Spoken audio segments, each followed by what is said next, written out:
Hi and welcome to the first in a series of tutorials on how to use some of the functionality within the CQI Toolkit. My name is Mark Rice, I'm one of the co-developers of the CQI Toolkit. Let's begin with what CQI actually stands for. CQI is Continuous Quality Improvement, and normally the first screen you will see before you log into CQI Toolkit would be this screen. You would normally enter your username, password and click login. What we're going to do for this tutorial series is actually show you what happens the first time you log in. So I'm just going to enter my email. It's at the top of the screen, so you might not see this in the video. You will get an invitation which is from noreply@cqitoolkit.co.uk. If that's not in your inbox, potentially it could be in your spam. Some web browsers send things to your spam email account, so just check both and you'll actually see this activation link. What we're going to do is click this activation link. What it does is takes you through to this page. This is just the demo account to set up. You put in your password, confirm the password, press save. The password is just a standard password. It doesn't have to be alphanumeric and you don't have to have upper or lowercase. I'm just going to put in something really simple just to begin with, just so I don't forget it as I run through this tutorial. And I will press save, and that's me done. There you go, your account has been successfully activated. Click here to log on. Just going to go back to the original screen. Now the username will be the contact email address. So contact@cqitoolkit.com, and then you would enter your password. You can click this to remember you on a browser and it will remember your password, and then you just click this button and that's you done. Right, we're now logged on to the CQI Toolkit. This would be your landing page. This is actually the dashboard section. At the moment it's shown as blank, and that's just because we're using a demonstration organization. We've created a completely new one, and if this is your first time logged on, it will be blank. As we move on through this tutorial series, we'll actually start putting some projects in and we'll start building this dashboard up. So if you want to follow this series along, we'll actually start creating that. But for this one, we're going to jump into organization.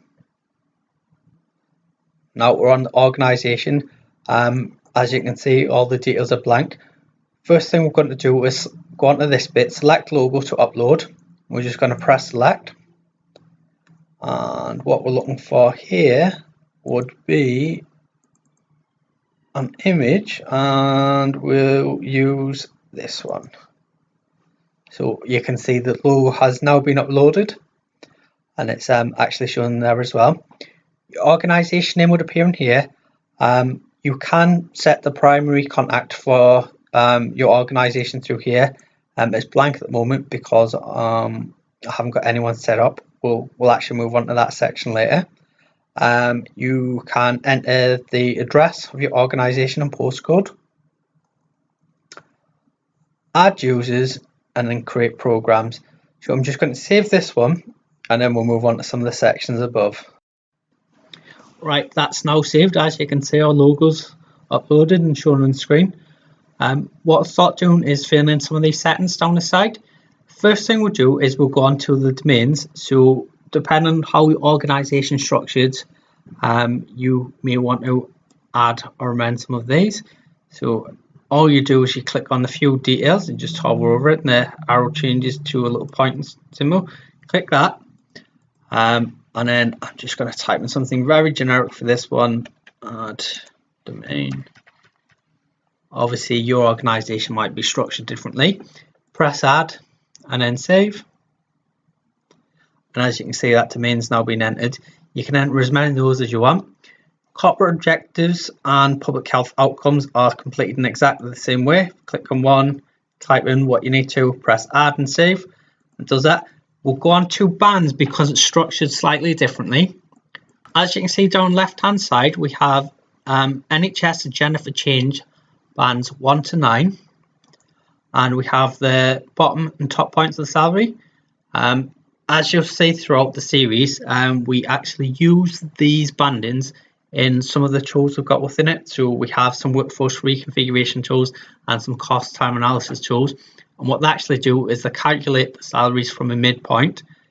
If you don't use agenda for change bands, you can actually create your own if you're on a structured pay scale.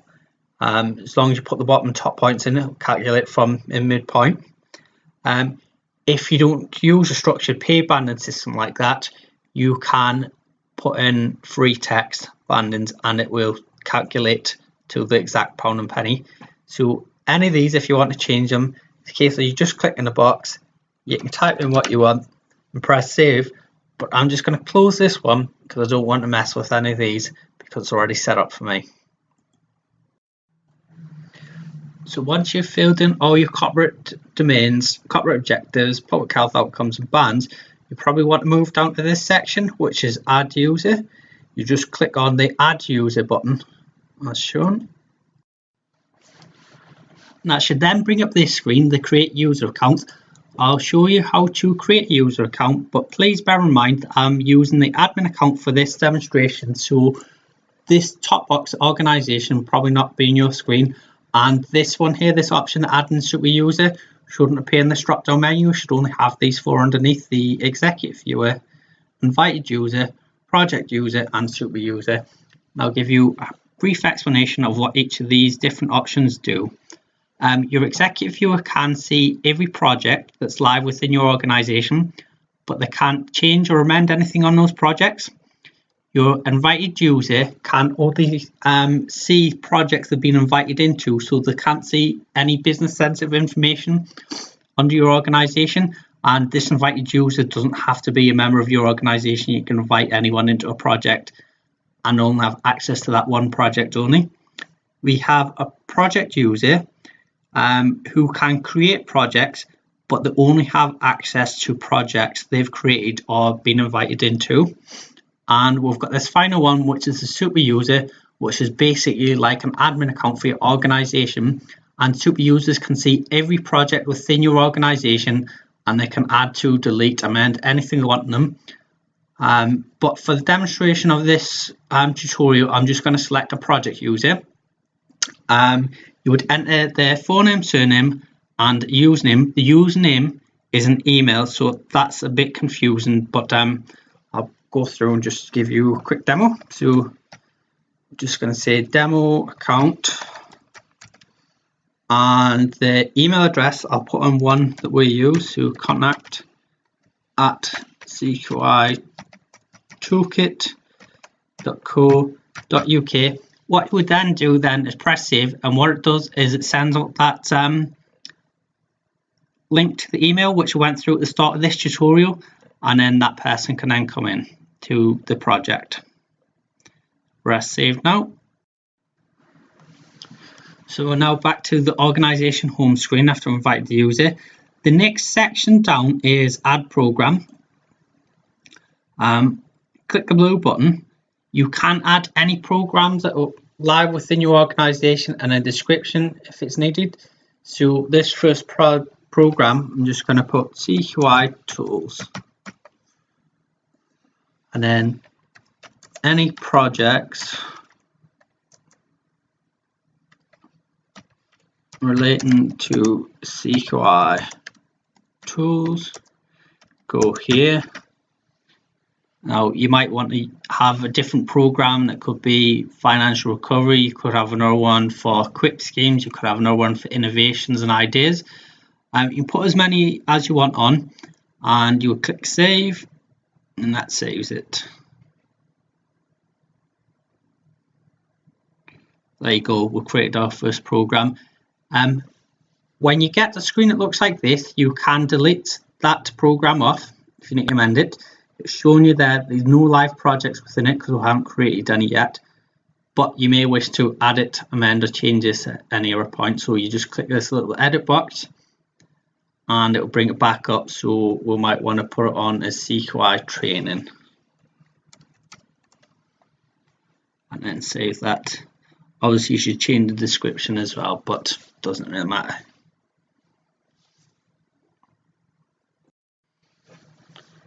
Now that we've looked at how to create users, what I'm going to do is select a primary contact for this organization, Using this account, which I've created as a super user, so that's basically your organization admin, we'll keep them as a primary contact. It just lets everyone know who to contact if you need new user added to the organization. You can then add your address at this point, so I'm just going to make something up. So 123 Made Up Street, Wallsend, Tynemere, and I'll make it a postcode or not to put my own one in.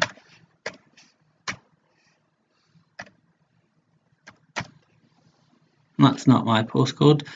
And then at this point I can go down and save, but I'll give you a rundown of everything we've looked at. You've now looked at how to add your own corporate logo, how to create primary contact, how to amend your address, how to set up your own organization domains, your own organization corporate objectives, public health outcomes if you want to use them, how to add or amend bands. This bit here, the number of days in a financial working year, it does calculate costs based on 365 days. However, we do have leap years every 4 years, so you can add that. It just makes the sort of finances later on in the toolkit also slightly more accurate, but it's such a small percentage, it probably doesn't make a great deal difference, but that can be amended on this screen if you so wish. We've showed you how to add users. I've deleted the previous users from this tutorial just to sort of keep track of everything so the screen's not too messy, and how to add programs. And that's it for this tutorial. If you want to follow us in the next one, I'm going to show you how to create and submit a new project.